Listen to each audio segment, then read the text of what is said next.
Okay, welcome everyone. Top of the hour here, 2 o'clock Eastern time. My name is Chuck Roulette. We got a lot of ground to cover today and about an hour to do it in. So I want to be respectful of everyone's time and kind of just jump right in. So today we're going to cover 10 of the most common estate planning mistakes we see and how to avoid them. Or as I like to say, we're going to cover why your existing plan may fail just when your family needs it most, how you can put a plan in place to make it as easy and inexpensive as possible for your family while protecting your assets, and doing that even if you previously worked with an attorney. So to kind of get started here today, I want to share a quick story. Clients I worked with, Mike and Susan. Mike and Susan recently retired. They have three children, one child in Delaware, another child in North Carolina, and another here in Florida. 7 grandchildren. They love to travel and visit their kids and their grandchildren. And their story picks up the week between Christmas, New Year's, a little over a year ago. And they were set to travel. They were going to fly to Delaware, visit their daughter and her family, then rent a car, drive down to North Carolina, visit their son and his family, then drive down here to Florida to visit his son and family before heading back home. And the morning of their trip, shut everything down, locked the house, made sure they had everything they needed, hopped in their Camry, and they were heading to the airport. And there had been some precipitation the night before. The roads were a little slick. And about 15 minutes from the airport, the car in the lane next to them lost control, slid, hit theirs, and their car spun multiple times and collided with the concrete barrier separating the east and westbound lanes heading into the airport. And Mike shared with me, he said, as the car was spinning and the windows and the windshield were breaking around us and the airbags were deploying, and he said, everything just sort of slowed down and we were in slow motion. And he said, they realized in that moment that they had no plan in place. Their kids had no idea what assets they had and where they were, had no idea who to contact. All of the kids lived out of state, and they realized in that moment that they had left a really expensive and stressful mess for their kids. And so with that lead in, why do we not get around to planning? Well, one reason we don't get around to planning is procrastination. Okay, it's sort of easy to put off. There's always, it seems like, the honey-do list around the house, visits, other things to do. So this is something that's sort of easy to put off. And frankly, it's not always pleasant to sit down and sort of talk about it and take the time or the investment to get a good plan in place. The other reason we tend not to plan is lack of knowledge. And the fact of the matter is it's not your fault. There's a lot of information out there, whether it's online, at the water cooler, at the office, having discussions with the family at the holidays. And a lot of it can be confusing and even conflicting. And the fact is some of that information is correct, and some of it is just flat out wrong. So we're going to fix that today. So what we're going to cover is we're going to talk about why your existing plan or lack of one may fail precisely when your family needs it most, even if you previously worked with an attorney to put a plan in place. We're going to cover how an enhanced estate plan can make it as easy and inexpensive as possible for your family. We're also going to show you how you can do that while protecting the money you leave for your kids in the event that they get divorced, have poor money management skills, maybe a medical emergency, or even an unexpected job loss. One of the things we've noticed throughout the pandemic is a lot of people have lost jobs through no fault of their own. And we're going to show you how you can actually protect the money that you leave for your children and grandchildren. We're also going to show you how you can have a custom tailored enhanced estate plan for your family in as little as 2 meetings. We do everything flat fee, so there's no surprises. And you can even get started from the comfort of your own home. We can do an initial meeting either in our office or over Zoom to get started. And when you stay till the end of the presentation, we're going to give you a couple of bonuses. We're going to give you an opportunity for a free estate planning strategy consultation, strategy meeting, and we'll also give you a special discount on your planning. So with that, I'm going to give you a little bit of my background and why you should listen to me. So again, my name is Chuck Roulette. I'm the founder and president of the Roulette Law Firm. I'm a nationally recognized attorney, author, and speaker. I'm licensed both here in the state of Florida as well as in Minnesota, and maintain offices in both. Kind of a career overview is graduated from Georgetown out in Washington, D.C., and then started my career at one of the largest law firms in the world based in Washington, D.C. And then from there moved back to the Twin Cities and worked in some of the largest law firms there. And in fact, at one point was the chair of the Wealth Planning and Preservation Department of a major Twin Cities law firm. So in fact, I chaired the estate planning department. Then for a whole host of reasons, decided I did not want to spend the next 30 years of my life at big, bigger, and biggest. So left and started my own firm. Again, I nationally recognized. I have done advanced estate planning training to other attorneys through the state bar as well as across the country. The slide shows we've actually taught over 25,000. It's actually now over 33,000 attorneys, CPAs, and financial professionals. So I've done training for them on advanced estate planning tactics and strategies across the country. I've been brought in to do training for the IRS, the Office of Management and Budget, some of the largest banks and investment brokerage companies across the country, done training for those folks. Have authored a number of books on estate planning. I'm working on others. I've actually been interviewed and appeared on CNN, USA Today, the Epic Times, Live Life Large, Money Matters, and other national and local media outlets. I maintain a perfect 10 superb rating through National Attorney Rating Service, AVO, and am a member of both Wealth Council and the Elder Law College, two organizations of some of the top estate and elder law planning attorneys in the country. So that's a little bit of my background. So we've covered that. So I'll start by saying, and this is where I start with all of my clients. I tell everyone I work with, you don't need a written estate plan. And that usually surprises a lot of people. The caveat is so long as you like the one the government provides for you and your family. Now, in 20 plus years of practicing, I've never seen anyone that once they understand the government's plan is happy with it. And in my experience, doing nothing and relying on the government's plan for you and your family is often the most expensive option, the most time consuming, the most stressful, and usually the one that is most likely to cause family fights. But we're going to walk through what the state's plan, because I tell all of my clients, you do a written estate plan to change the state defaults in some meaningful way, okay? So by understanding what the state defaults are, it helps to illustrate why we do certain things. It also helps to illustrate the pros and cons of some of the options, because in effect, you are putting a written plan in place to change the state defaults. So with that being said, roughly speaking, we divide planning into two distinct phases: planning for a period of incapacity and then planning for after passing. And we'll talk about incapacity planning first. So if you were to become incapacitated, and I should tell you that statistically we know that we are far more likely to become incapacitated in any given period of time than we actually are to pass away. In fact, we're about 5 to 7 times more likely to become incapacitated.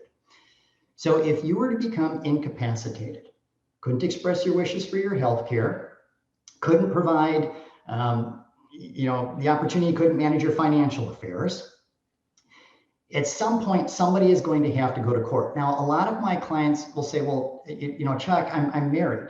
If I become incapacitated, can't my wife or my husband or my spouse just step in and manage everything? And unfortunately, the answer is no, and that surprises a lot of people.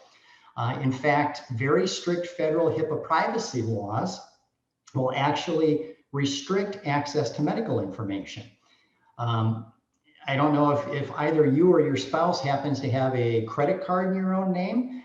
If so, I don't know if you've ever had the experience of calling up the credit card company to get information about your spouse's credit card. They have to jump on the line and give authorization. Well, if your spouse is incapacitated, Not going to have access to that information. I'm guessing most of you probably have retirement accounts, 401ks, IRAs. Well, you've probably got a spouse named as a beneficiary on that. Well, that only kicks in if you pass away. If you become incapacitated, your spouse is not going to have access to those accounts. Real estate, run into this several times every year.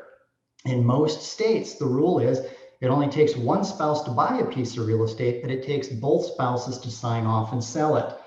And running, see this a couple times every year where one spouse becomes incapacitated, non-incapacitated spouse decides they want to sell the family home or another piece of real estate and maybe go into a townhouse, condo, assisted living, whatever the situation is, quickly discovers they don't have the legal authority to sign the paperwork on behalf of their incapacitated spouse to sell the family home, and then end up having to go through the process through the court to get appointed. Now, what's crystal clear is if one of you passes and the other becomes incapacitated, or you're single and you become incapacitated, again, absent something else, your kids and your family do not have the legal right to make medical decisions, get medical information, or manage your finances. So what happens is have to go into court. It's known as a guardianship or a conservatorship proceeding. Now, these estimates were sort of pre-COVID when the courts were open, but generally speaking, about 30 to 90 days to get the paperwork prepared and get it filed with the court and get a hearing in front of a judge to get somebody appointed.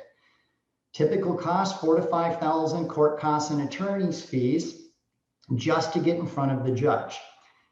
The other thing, and this is a concern for some clients, others are like, if this is triggered, don't care. But we mentioned just in case, is anytime you are in court, there's a loss of privacy. So a lot of my clients, they're like, hey, Chuck, I would just never want anyone to maybe, be aware that there's any question about my capacity.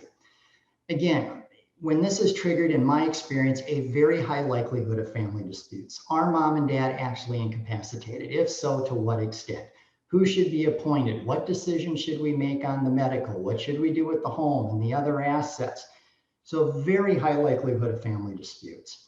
And then this is the really big one, is that once the court gets involved with your family, they stay involved. So even if they're appointing your spouse as your guardian or conservator, because the court is giving that authority, they want to monitor how it's being used. So at least annually, and often more frequently than that, you have to go back to the court and account for what's being done.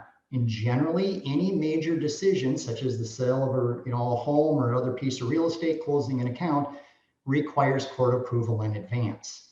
So that continues until you regain capacity, or at which point you pass away, and then we have to go back to the court and wind it all up. So it is not uncommon for families to spend upwards of $10,000 or $15,000 or more to get appointed, to do the ongoing accounting and reporting, and then to go back to the court and close it all up when it's not needed. This is the default if you were to become incapacitated and didn't have something in place. Now that's the incapacity defaults. Now we're going to talk about what happens if you were to pass away and didn't have something in place. So if you were to pass away, absent something else, no one's got the legal authority to sign the paperwork required to transfer ownership of your assets. Again, so if you think about it, you pass away, absent something else, your kids don't have the authority to sign the paperwork to sell the home or other real estate.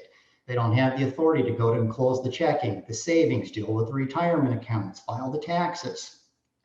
So absent something else, the way they get that authority is going back to court. See the theme here? It's a lot of going to court. So guardianship or conservatorship for incapacity, and then what we call a probate proceeding for after passing. The first thing to be aware of with probate is the law says any interested person, we use that term very broadly, because any interested person is any family member or anyone with a financial interest in your estate can petition the court to become the personal representative or the executor. Two job titles, but it's the same job description. It's the person the court puts in charge. If multiple people petition, the court will hold a hearing and the court decides who gets that job. And again, it may or may not be who you would have wanted. Now, 99.9% of the time, it is going to be a family member because they have preference under statute. But occasionally, we see a situation where the court brings in a third party. And that's usually where family members with equal priority argue about who should have the job. And the court says, look, we're not going to deal with this. And they bring in a third party. But your first takeaway is without a plan, the court's going to decide who's in charge, and it may or may not be who you would have wanted. Once that individual is then put in charge by the court, they're responsible for accounting for all of your assets, paying any remaining bills, and then everything goes where state law says it should go, which may or may not be where you would have wanted it to go. And particularly where we have what we call blended families, where either or both spouses had children from a prior relationship, it very often goes places people, didn't intend, or they sort of assume that this is the way the law works and are very shocked and surprised to discover that's not actually what it is. But again, court's going to decide who's in charge. Court's going to decide where it goes. Again, may or may not be what you would have wanted. Also, the cost can be substantial. AARP, the Association for the Advancement of Retired People, back in 2014 did a study on what does probate cost. And they said it costs about 3 to 8% of the value of the estate. And that's fairly accurate based on what I am seeing in my own practice, as well as talking to my colleagues across the country. They also noted in that study that probate costs every year is about a $2 billion a year industry. And actually 1.5 billion of that is attorney's fees. And the other 500 million is associated court costs and things going with probate.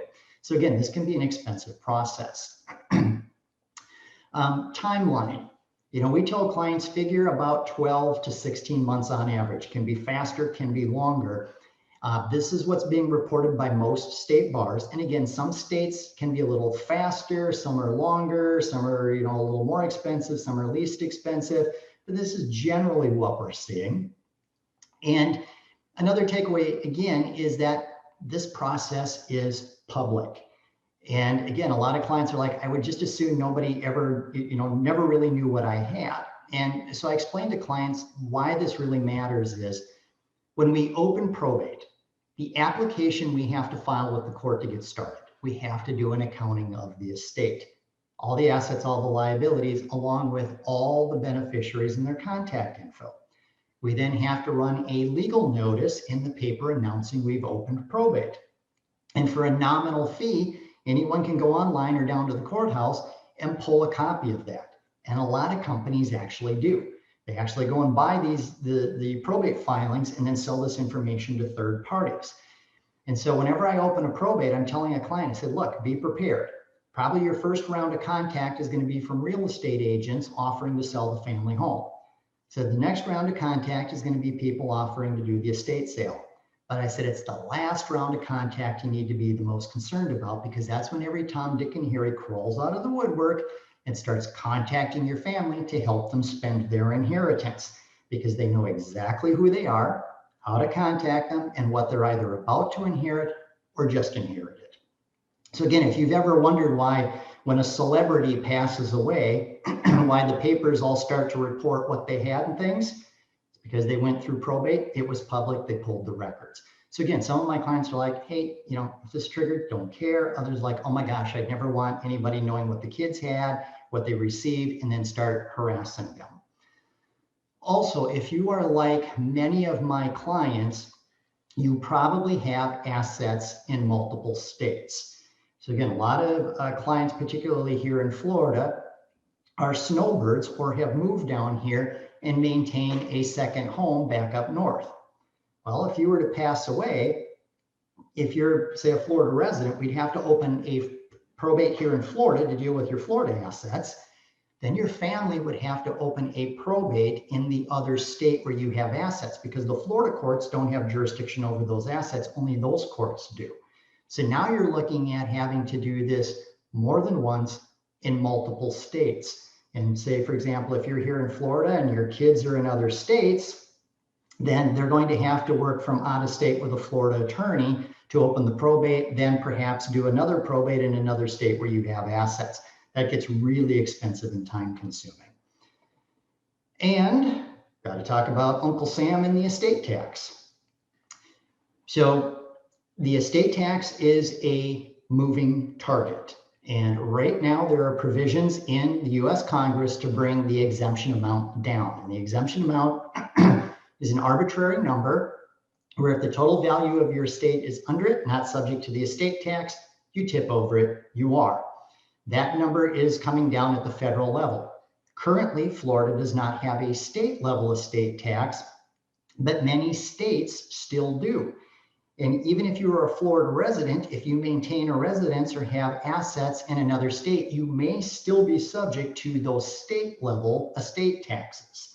So again, a lot of people think, well, I became a Florida resident, I don't have to pay taxes. Well, you don't have to pay income taxes in those states, but you might still be subject to the estate tax in that state if you maintain assets there.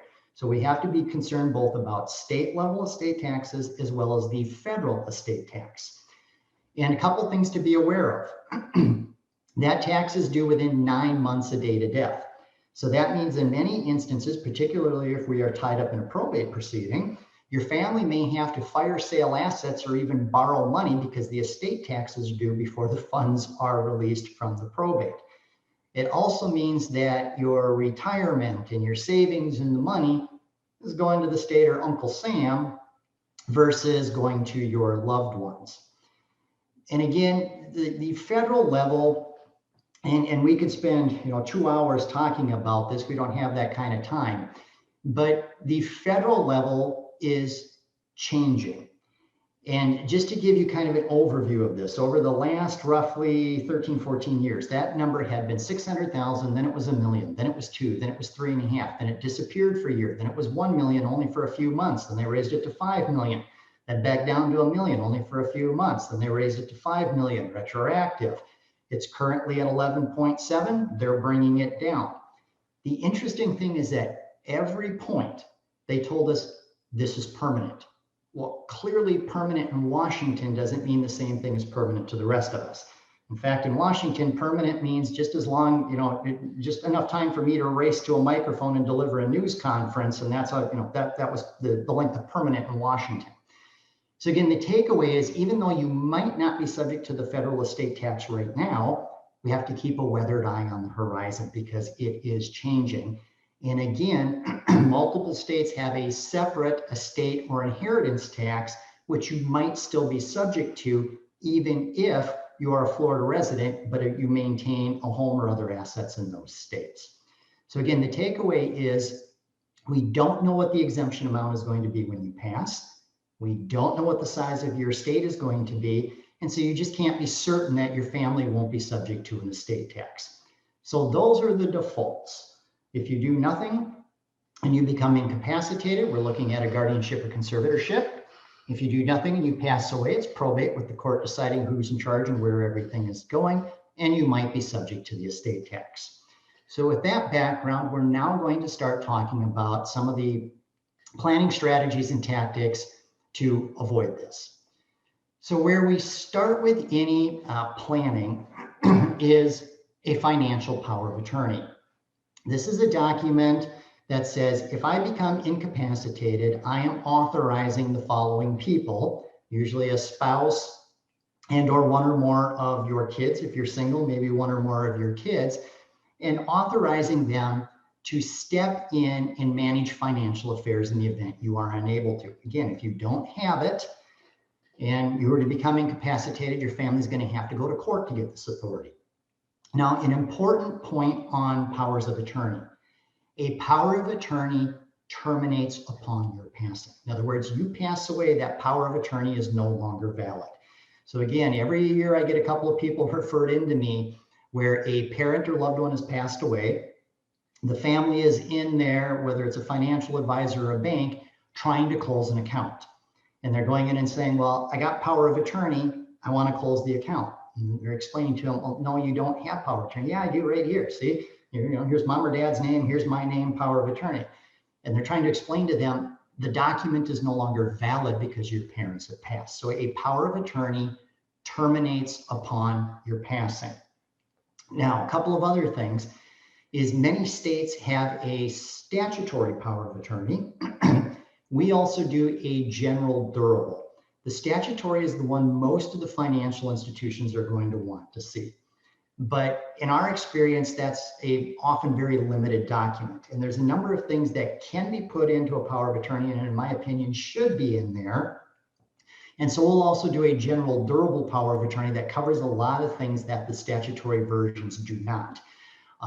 Again, also because I do estate and long-term care nursing elder law planning, we also do an enhanced general durable power of attorney for our clients that can really assist with some of the nursing home and elder law planning. So if you don't have an enhanced durable power of attorney, that's really something that should be added to your plan and is probably an oversight perhaps in your existing plan. So again, make sure financial power of attorney should have the statutory version, should have a general durable, and we also do an enhanced general durable that has additional things in there that can be very helpful for your family when it comes to a nursing home, long-term care, or elder law planning context. Next, we're going to talk about a living will and a healthcare directive. Again, if you become incapacitated, can't express your wishes for your healthcare, absent something else, family's going to have to go to court. So a couple things on your healthcare directive. First, we'd like to see at least one alternate in case your spouse can't act. Again, this is a common mistake I see with living wills and healthcare directives prepared by other attorneys and firms. Client, obviously did not work with us. We would not have allowed this out of the office, but was prepared by another firm. One spouse has passed. They're now coming to us for updates or maybe review, and we're looking at it and saying, you just named your spouse. You just named one another. Said right now your spouse has passed. There's no one authorized to make a healthcare decision for you. So if something were to happen, your kids are going to have to go to court. So I always like to see at least one alternate in case your spouse can't do it. If you're single, one primary, at least one alternate. Now, you can have as deep of a bench as you want, okay? But I always want to see at least one primary and one backup in case your primary can't do it. Also, the document must be HIPAA compliant. HIPAA is an acronym. It stands for the Health Insurance Portability and Accountability Act. I'll say that 3 times fast. But HIPAA is a federal law, and it was passed in the late 90s, and then it was phased in over a period of years. I think it became fully effective around 2002, 2003. And everyone thinks that HIPAA is just access to medical records. It's actually much broader than that. It is any and all medical information. So if you do not have a HIPAA compliant document, your family goes into the hospital, they're actually barred by federal law from sharing any information. And some hospitals and clinics will give you a living will or a healthcare directive form, and then they'll often do a separate HIPAA waiver. Well, that's great if you're at that hospital or clinic. If you go someplace else, they don't share systems, that HIPAA authorization may not transfer. So we always want to see the HIPAA language right inside the body of your healthcare directive or your living will. And you can tell if it's HIPAA compliant or not because you will see HIPAA in there or Health Insurance Portability and Accountability Act. If you don't see some language in there, it's a pretty good bet it's not HIPAA compliant, and you're going to want to make sure that that is updated.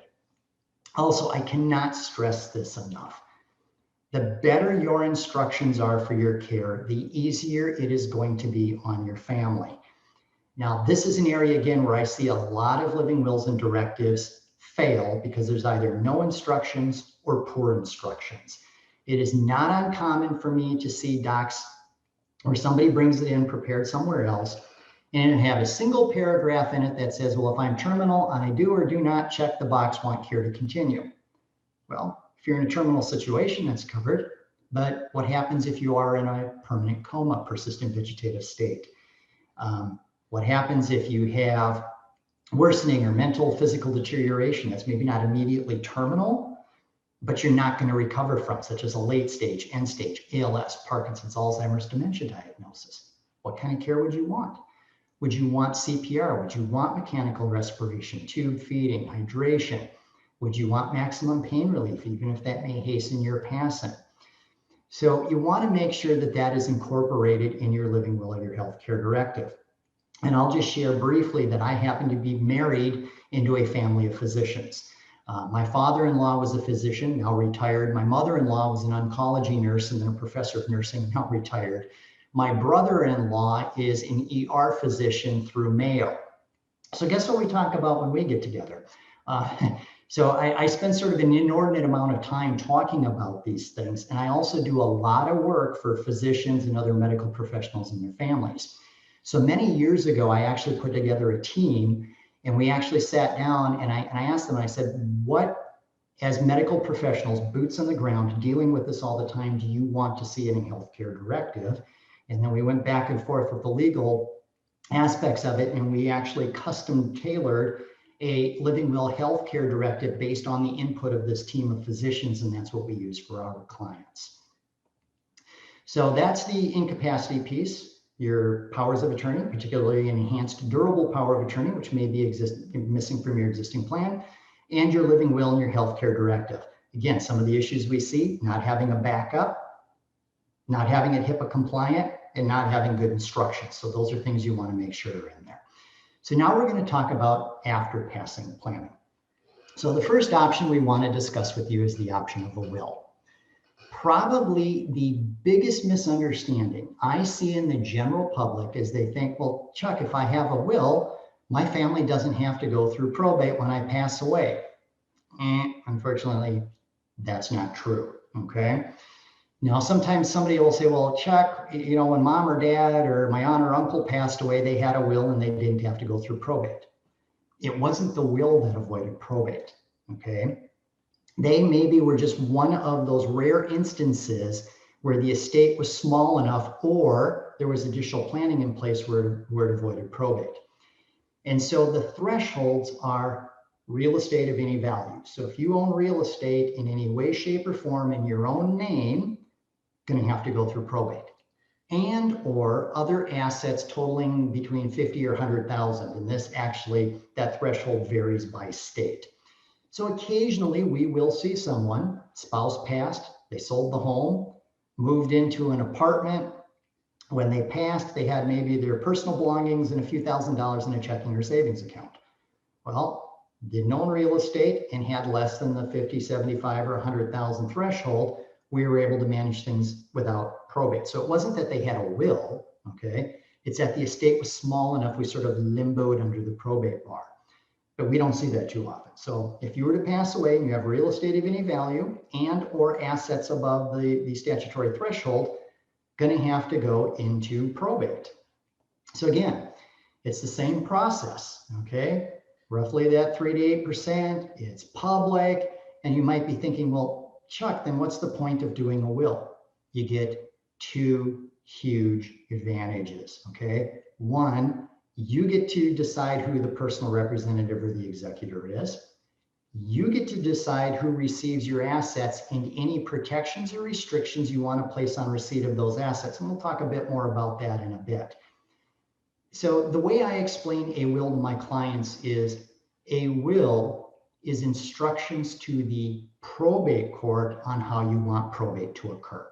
So if you don't have a will and probate's triggered, the court's deciding who's in charge, the court's deciding where it's going, how it gets there. If you do a will, you're not avoiding probate, okay? That's the big takeaway. However, you are leaving instructions to the probate court about who you want in charge, where you want it going, any protections or restrictions you want to place on receipt of those assets. So again, big takeaway here, wills do not avoid probate. A will is instructions to the probate court on how you want probate to occur. So for many of our clients, they would like to avoid that probate process. So we're going to start talking about some options. The first option we're going to discuss is what we call pay on death or transfer on death. This is where you designate beneficiaries on your assets. And you may have done some of this already. So if you have a 401k or an IRA, you may have designated beneficiaries on that. If you have a life insurance policy, you probably have beneficiaries on that life insurance policy. So if you were to pass away and you have beneficiaries listed, the assets go directly to the beneficiaries. Don't need to go through probate, okay? So what I tell clients is doing beneficiary designations can be less expensive than setting up a trust to avoid probate. That's the main advantage. You can just go through and designate beneficiaries on everything. You pass away, it goes to them. Now, having said that, it can also cause significant problems. And in my experience, beneficiary designations are often overused. So a couple of the potential issues, for example, minors can't inherit. Okay, you can't name somebody under 18 that they're not an adult. It isn't going to go to them. And then a lot of my clients will raise their hand and say, hey, but Chuck, this is not an issue. My kids are all adults. Well, not so fast. You designate your adult son or daughter as the pay on death beneficiary. God forbid they pass away prior. Well, depending on what you did, that asset might end up going someplace you didn't intend. It might go to their surviving spouse, might go to your other kids. If it goes to the grandkids and they're under 18, they can't inherit. That's going to kick it right back into the probate court. And if your son or daughter happened to have been divorced prior to their passing, court's likely going to put the ex-spouse in control of the money you left for the grandkids. Is that really what you intended? I'm guessing probably not. Also, you need to be very clear that the planning corresponds to your overall goals. So when you do beneficiary designations, that actually trumps okay, any language in your will or your revocable living trust, which we'll talk about in a bit.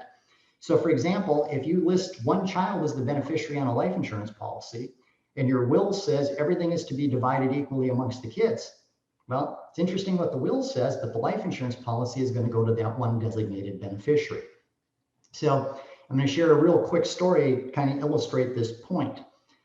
I once had a brother and sister come into my office, and they came in and they said, our dad just recently passed away. And said, I'm very sorry to hear that. What's going on? Because there's, usually something if they're coming in. And dad, not sure what attorney or firm he had worked with, but he had done a will, and he had 3 kids, and he had 3 major assets at the time: his home, a retirement account, and a life insurance policy. And he had designated each child as the beneficiary on one of those assets. Well, when he passed away, the retirement accounts had been used up. There was nothing left. He had stopped paying the premiums on the life insurance policy. The policy lapsed. There was no life insurance. That left the house with 1 beneficiary on it. So basically, dad disinherited 2 of his kids, even though his will said, I want things split equally between the 3 of them. So when they came in and said, hey, this is the situation, what should we do? And I said, well, you can go to court. I said, if your sibling digs their heels in, by the time it's all said and done, the only ones who are going to inherit anything are the attorneys in the probate court. What would you like to do? They walked away.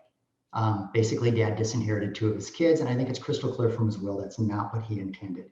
So again, when you're doing this, you have to be very careful. Also, there is no asset protection for a beneficiary designation. We're going to touch on that a bit more in a bit. But what that means is, if you pass, it goes directly to that beneficiary. But if they happen to be in the midst of a divorce, have a lawsuit, maybe a creditor's claim, maybe a health issue, maybe they're receiving government benefits, that asset goes out right to the kids. Some third party may have a claim on it. Also, we've touched on this, spouses of beneficiaries may now have a marital interest in that property, which may not be your intent. Okay, so there can be significant problems with using beneficiary designations. Now, I want to be clear, I'm not saying don't do it. I just want you to be clear that in my experience, it's overused, and it's not probably the best choice if you're solely looking to avoid probate. Now, occasionally somebody will say, well, we were told to put our kids on title, to make them a joint owner with us, so that when we pass away, the assets just go right to the kids as the surviving joint owner, and that avoids probate. Yeah, it does. But again, like a beneficiary designation, it can often cause more problems than it solves. For example, you put a child as an owner on your home or other real estate or an account, that's a gift. And you should be filing a gift tax return for that. Also, may have a loss of step up in basis. Now, this is a very technical term. And this is an area that right now the current administration is looking at changing. But in effect, if you put your kids on title, you're giving them your basis for tax purposes. So we'll give you a simple illustration of this. Let's assume for a moment that you bought your house for $100,000 and that it's now worth $350,000.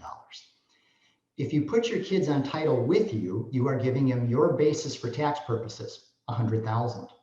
Now, when you pass away, yes, it goes to them without probate, but when they sell it for $350,000, they have to pay capital gains tax on that $250,000 of gain. Whereas if you had given that to them via your will or trust after passing under current law, basis steps up to the fair market value at date of death. Call it $350,000. You just saved them a huge chunk of money on a tax bill. Okay, so the law is currently tilted towards giving things away after passing versus while you are alive. Again, you put your kids on title, they have an interest in the property. If they get divorced, get sued, their creditors now may become your creditors. Is that really what you want? So again, we usually suggest you not do this. So the next option is a revocable living trust. Now, probably the second biggest misunderstanding I see in the general public is they assume trusts are only for the ultra rich. I have clients coming into my office all the time that say, hey, Chuck, I'm not Warren Buffett. I'm not Mark Zuckerberg. I'm not a billionaire, don't need a trust. Sort of the wrong way to think about it. Fundamentally, a trust is a probate avoidance mechanism. Now, to understand the way it works, we have to back up first for a moment. So again, absent something else, if you were to pass away, okay, absent something else, no one's got the legal authority to sign the paperwork required to transfer ownership of your assets. In effect, that's what probate is probate is the court giving your family member, whoever is acting as the personal rep or the executor, the legal authority to sign the paperwork in order to transfer ownership of assets. So the court gives them a court order. Once they have it, they go around to all of, say the bank and the financial advisor and say, hey, with this, I now have the legal authority on behalf of the court to sign whatever paperwork is required to close this account, transfer ownership of the asset. And so hence we do an accounting on the front end. Court gives them the signature power, make sure all of the assets are taken care of, and we go back to the court, do a final accounting. Court takes away signature power, shuts down probate. So that's what's really going on. So with that background, the analogy I use to explain a trust to my clients is the analogy of a treasure chest. You sign a trust instrument, treasure chest just magically appears. That's your trust. You open up the lid of your trust and you transfer the ownership or beneficiary of your assets to the trust. Once everything is in there, you shut the lid, okay? While you are alive, you are the trustees of your trust, okay? You are the ones with the keys to your treasure chest. You can open it up, you can put things in, you can take things out. Heck, you could change the terms of that trust, you could tear it up and throw it away if you wanted to. While you're alive, completely ignored from a tax standpoint. You do not have to file your taxes any differently. IRS, Revenue Department, they don't want to know it exists, they don't need to know it exists. It is just a standby mechanism. If something happens to you though, whoever you have designated as the successor trustee or trustees, you can have more than one, they then get the keys to your trust, can open it up, put things in, take things out, according to the terms of the trust. In effect, because you have created a legal mechanism ahead of time via the trust to transfer signature power over your assets to someone of your choosing, they don't have to go to the probate court to get signature power. That's the way it works. So what I tell my clients is which one you choose is between a will or a trust is entirely a matter of personal preference, okay? Both wills and trusts get you to the same destination point. In other words, they're both docs that say, hey, if something happens to me, here's who I want in charge. Here's where I want things going. Here's how I want it getting there. They're just different pathways to that destination. A will requires the probate court to get involved. A fully funded trust does not. So sort of the pros and cons are, generally will-based planning is cheaper up front. There's less legal work. But then it tends to be more expensive and cumbersome on the back end because the family has to go through probate. A will is generally less work for you. You sign it, you're done. Okay, but then there's more work for the family to work through the court to change the ownership. Okay. Will, going through probate, And on this last point, I want to make clear both a will and a trust are hard for disgruntled heirs to challenge. That being said, it is harder for a disgruntled family member or heir to challenge a trust than it is a will. And if you think about it, it sort of makes sense. Because your family member or whoever that personal rep executor is going into court, they're starting the process, they're footing the bill to get everything in the court. All that disgruntled family member has to do is raise their hand and say, hey, I've got a problem with that. They've challenged it. Because the trust does not go into court, if somebody wants to challenge it, they need to go find an attorney, hire the attorney, pay all the fees and do all the legwork to get it into court. I will also say in general, there are just far, far, far fewer cases out there of anyone successfully challenging a trust. So again, if that's a concern, a trust is a little bit harder to challenge. So again, will versus trust again, trust, the exact flip. Okay, tend to be a little more expensive on the front end, but cheaper overall. A little more work for you because you have to make sure you update your ownership and assets. Much less work for the family. Private because you're not going through probate, and it's harder for a disgruntled family member to cause a problem. Now, having said that, advantages of a living trust. Most people are choosing to do trust-based planning versus a will. And in fact, this is borne out again by that same AARP study I referenced from 2014, that again, about 75 to 80% of people doing planning are choosing trusts over wills. Now, that being said, if you're going to set up a trust, and some of this even applies to setting up a will, when you set it up, what kind of plan are you getting? And the fact is, they're not all the same. And I use the analogy of buying a car. Are all cars the same price? Do they all have the same features? Are they all maintained the same way? And the fact is when you buy a car, you know relatively quickly whether or not you got a lemon. Okay, you also know exactly what you got. But the fact of the matter is when it comes to your estate plan, it's not you that's going to figure out if this was done well or if you got a lemon, it's your kids. So again, you might be thinking, when are you going to know whether you got the lemon or the hot rod? Well, we're going to talk about some things that you should be looking for. And again, you might be thinking, well, what could go wrong with a trust? Well, for one thing, does it really avoid conservatorship and probate?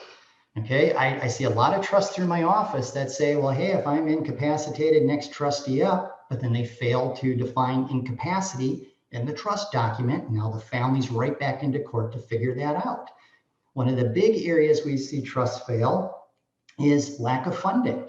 In our office, we actually will do the real estate deed. We do an assignment of personal property. We have a complete funding toolkit. We have funding instructions. You can work with our paralegal if you need assistance on the funding. But that's one of the areas. And occasionally I'll get somebody to say, well, I have this pour over will. And I was told the will puts it into the trust. Again, where there's a will, there's probate. The pour over will is a backup to the trust. If the trust isn't funded, it's still going to trigger probate. And if we don't have some sort of a will and probate's triggered, we're back to the court decides who's in charge and where it's going. The pour over will is not meant to replace funding the trust.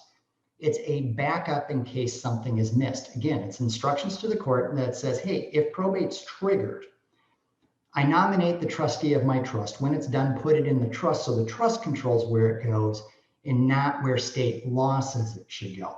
So again, we often ask the question, does that kind of bargain trust plan cover all of these and some of the other things that we are going to be talking about next?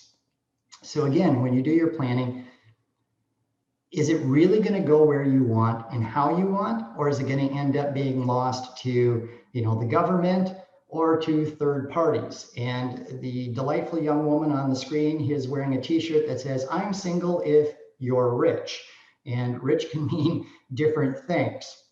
So we're going to talk about now how some strategies for avoiding, taxes and expenses as well as protecting assets. So again, we've touched on the estate tax.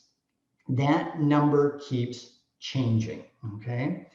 But just be aware that we can do planning to minimize the estate tax. And that might require, particularly if you're married, 2 trusts versus 1, okay?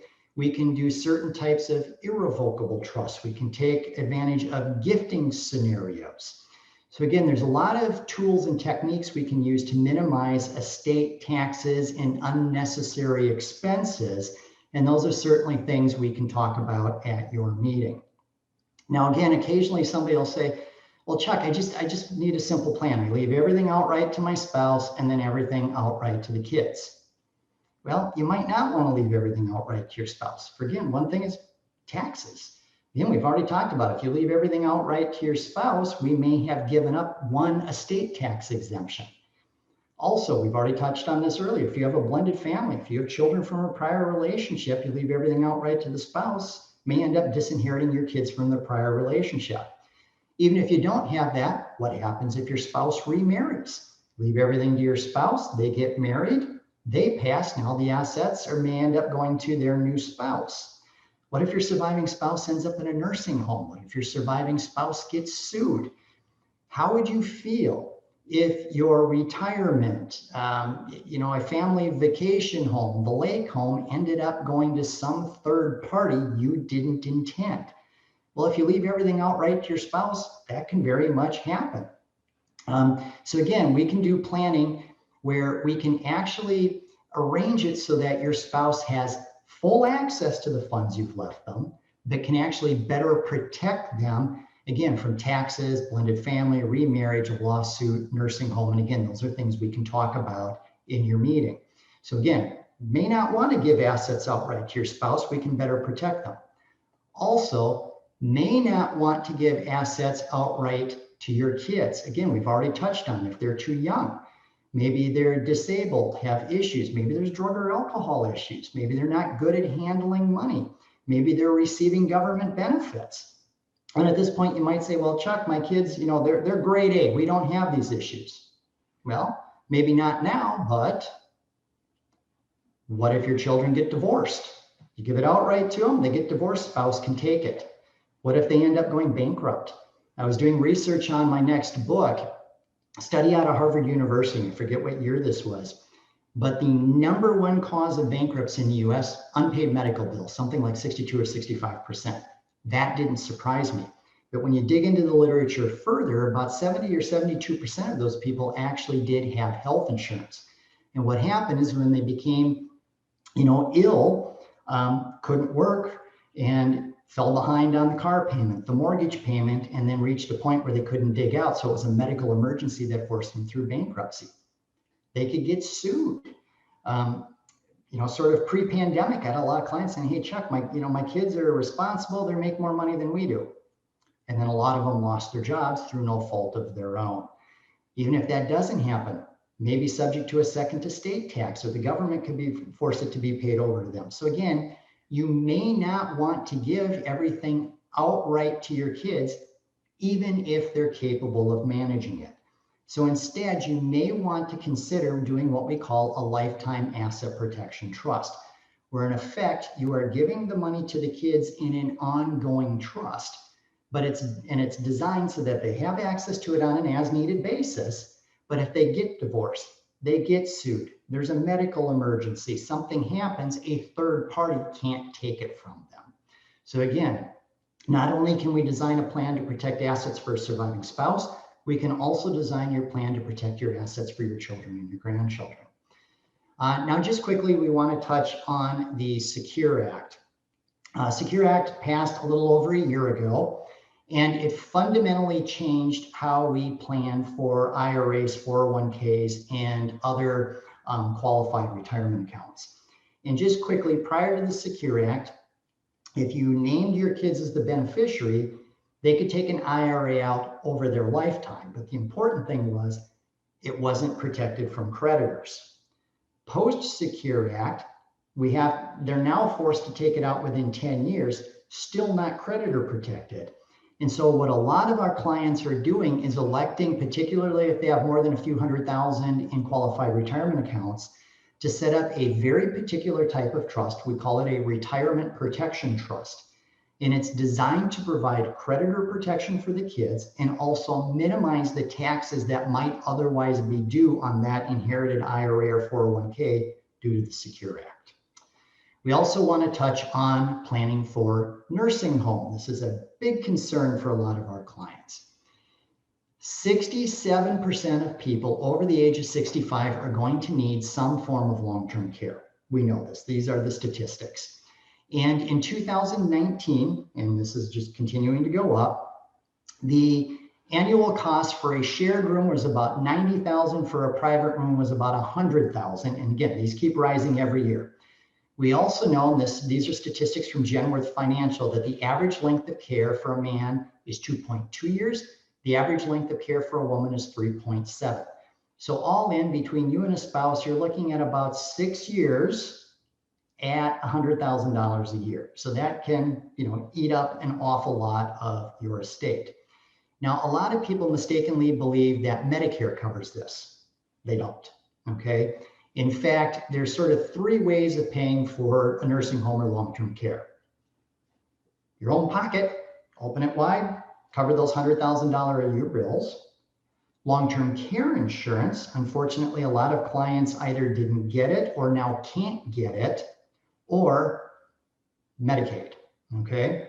And the rules on this are very, kind of difficult, but in effect, you have to spend down to certain levels before Medicaid kicks in. And that means if one spouse goes into a nursing home, the non-nursing home spouse can be left really impoverished, and it can eat up all of your assets.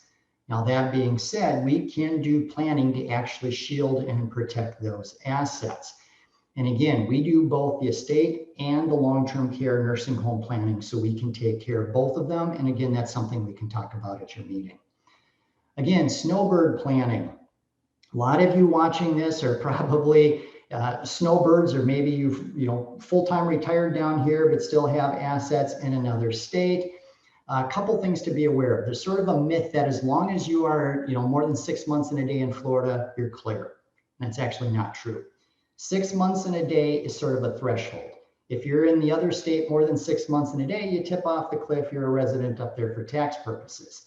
If you're in Florida more than 6 months in a day, then the inquiry has just begun, and there's a lot of other criteria that these other states look at, and it's all things that you should be aware of. But the big takeaways are, if you have an estate plan that was created in another state, particularly a trust, you're going to want to have it updated now that you've moved to Florida, because Florida has some unique requirements for trust to be valid here.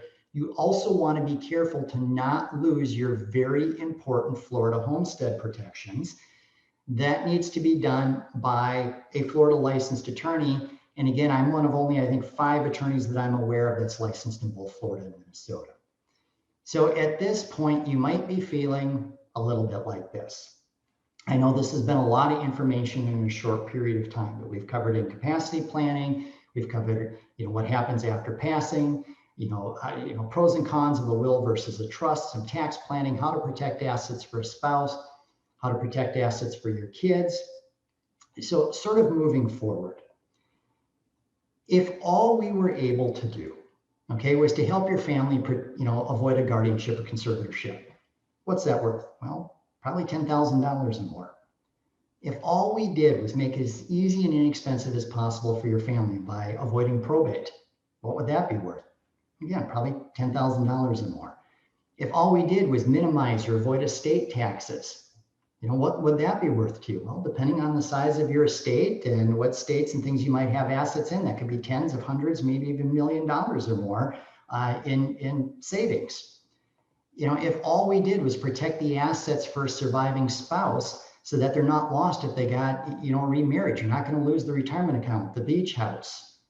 If all we did was protect your kids' inheritance so that if they got divorced or have a drug or alcohol issue, poor money management skills, that the inheritance isn't lost, what would that be worth?